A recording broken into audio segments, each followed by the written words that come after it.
And then she says, do you have any kids? I said, no, I don't have any kids. She then asked me if I was married. And then I said, no, ma'am, I am not married.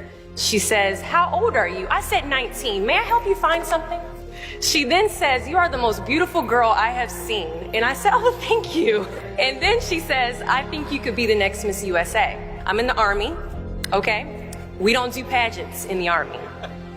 She then asked me to meet her at Starbucks the very next day before my next shift at Target.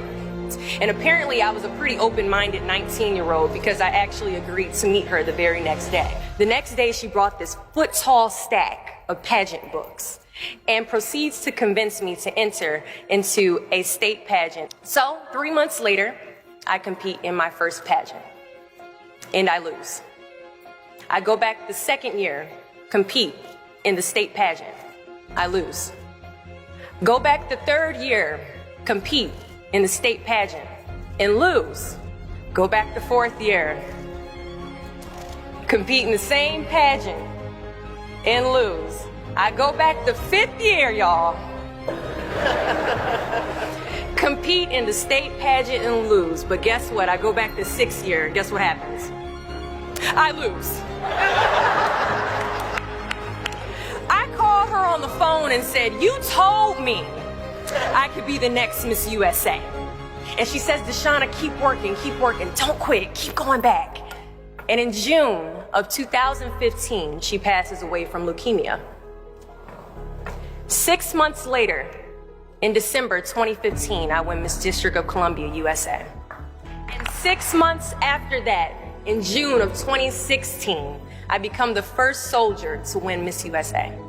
At times, our purpose drops in our laps as if the heavens threw it by accident. I ask only one thing of you all today after you leave this building. Do not fear failure, but please be terrified of regret. Giving up is the birth of regret.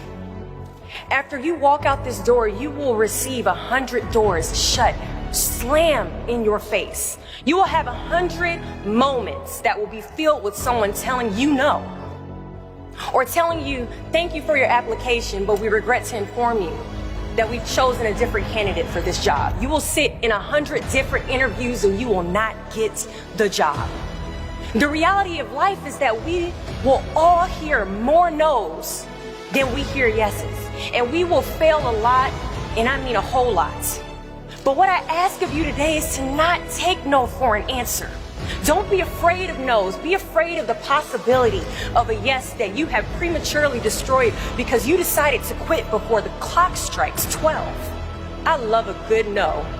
Please tell me no. Telling me no is like adding fuel to a fire that is now set ablaze because of your single no. So today I challenge you to fight, to work, to not stop here, to believe so heavily in your aspirations that you too will not fear the word no, but instead you will choose to welcome it.